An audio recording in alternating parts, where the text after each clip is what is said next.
terjadi kebakaran rumah di Desa Ujung, Kecamatan Singkil, Kabupaten Aceh Singkil. Rumah berkonstruksi kayu banyak terbakar. Sekarang warga sedang berjibaku melakukan pemadaman kebakaran.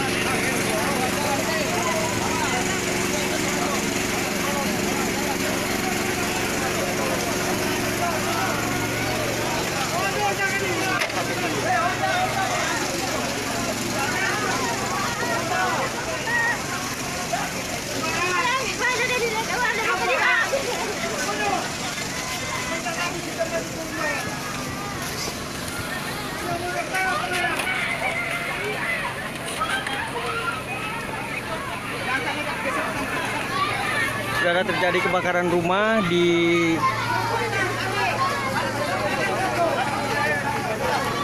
Desa Ujung, Kecamatan Singkil, Kabupaten Aceh Singkil. Saya akan mencoba untuk menjauh sedikit karena di lokasi sangat panas.